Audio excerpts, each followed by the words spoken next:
how do you view the role of prisons in society today? Well, remember back when we were young, and we was back during the Vietnam War, we used to talk about the military-industrial complex. Well, now you have the prison-industrial complex. And you have what is the ultimate solution to America's economic problem. Those who are poor, those who are powerless, those who have no access to the wealth that one needs to survive, and perhaps wealth isn't, but the resources one needs to survive. In an area where there is corporate downsizing and there are no jobs and there is only a service economy and education is being cut, which is the only rung by which people can climb. The only growth industry in this part of Pennsylvania, in the eastern United States, in the southern United States, in the western United States, is quote-unquote corrections, for want of a better word. The corrections industry is booming. And this joint here ain't 5 years old. Some corporations made a mint off of this thing. This thing cost millions of dollars to be built and constructed. But second to that, you have across the United States, for the first time in modern history, you have small rural counties and districts begging the government, build a prison here, please. There was a time when it was, not in my backyard. You better not. I don't want that here. But now they talking about, jobs.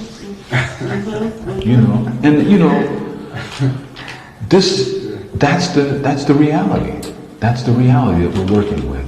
And of course, blacks, Latinos, Hispanics, Mexicans in the West, and Puerto Ricans in the East, and so-called white trash, poor whites, are the raw material now. We're like the hamburgers in McDonald's.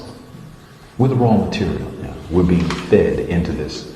And what you see in Congress and what you see in state houses are the greasing of the conveyor belt on that, that meat patty line. Because there are no laws anymore. Think about it.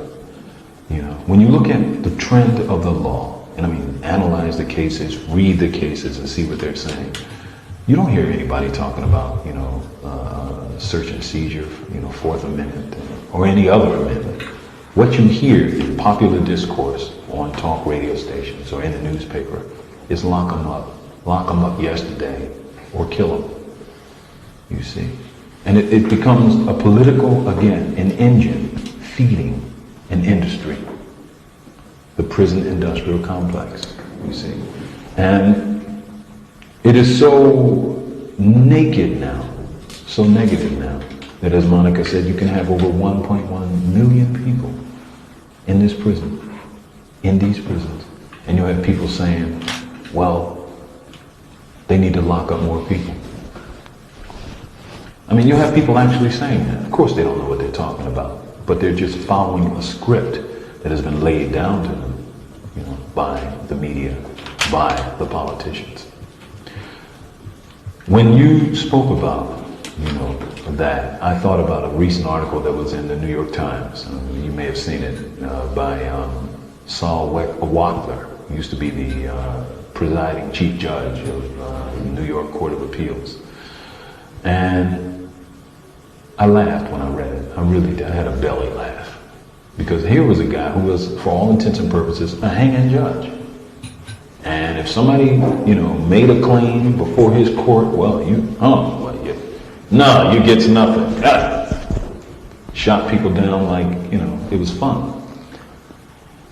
But in his article, he talked about the difference between reading a brief about an inmate who sued about the humiliation of strip searching and going through that experience himself, and how devastated he was by it.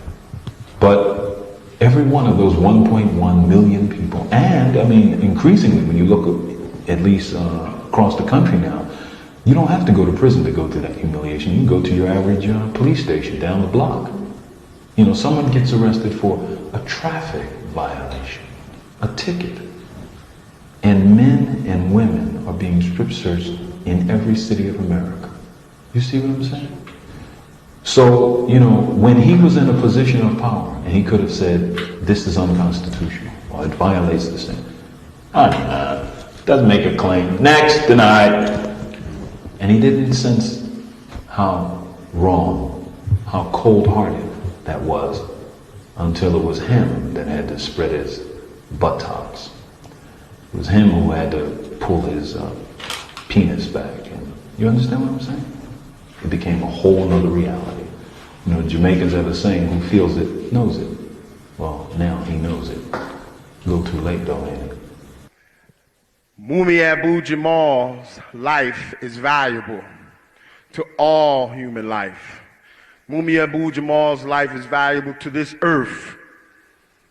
Mumia Abu-Jamal's wisdom, his knowledge is valuable to our offspring, to the young, to the unborn.